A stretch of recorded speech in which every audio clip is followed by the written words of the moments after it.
ডাব্লিউবিতে পিতা পুত্রের বর্তমান বয়সের যে অনুপাতের অঙ্কগুলো প্রত্যেকবারই আসে, এবারও আসবে ডাব্লিউবিতে একই রকমের সবগুলোই।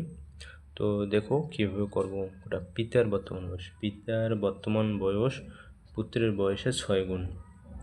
6 বছর পর পিতার বয়স যদি পুত্রের বয়সের 3 গুণ হয় তবে পিতার বর্তমান বয়স কত?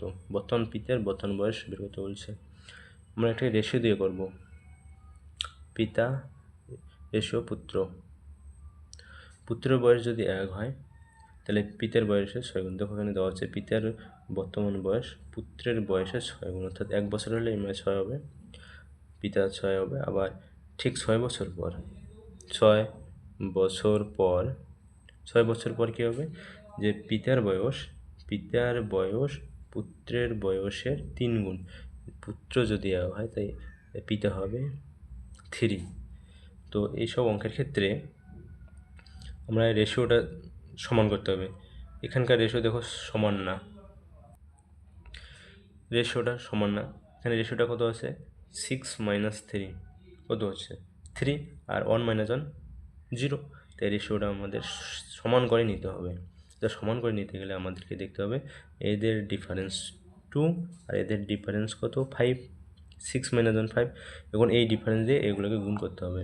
আবার এটা দিয়ে এই ডিফারেন্সটা দিয়ে এটাকে গুণ করা লাগবে। তো 6 × 2 = 12 যোগকে 2। এখন এই 5 দিয়ে এইটাকে আর এটাকে 3 × 5 = 15, 5 ×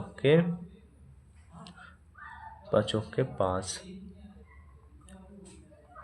তো দেখো এখন ডিফারেন্সটা সমান আছে, এখানেও 3 হয়েছে, এখানেও 3 হয়েছে। তাই রেশিওর ডিফারেন্সটা সমান। এই রেশিওর ডিফারেন্সটা 3 না হয় সেটা কত, সেটা হচ্ছে 6 বছর। এই যে 6 বছর, 3 না হয় এটা হচ্ছে 6 বছর, এটা হবে 6 বছর। 6 বছর তাহলে 1 রেশিও মনে হচ্ছে 6/3, মানে 2 বছর। 2 বছর মানে 1 রেশিও মানে 2 বছর।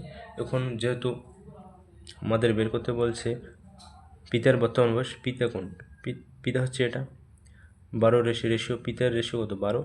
এই 12কে 2 দিয়ে গুণ করতে হবে, 2 12 24 বছর, অর্থাৎ এটা হচ্ছে পিতার বর্তমান বয়স। সুতরাং পিতার বর্তমান বয়স 24 বছর। এইসব অঙ্ক প্রত্যেকবারই আসে, দেখে নিও।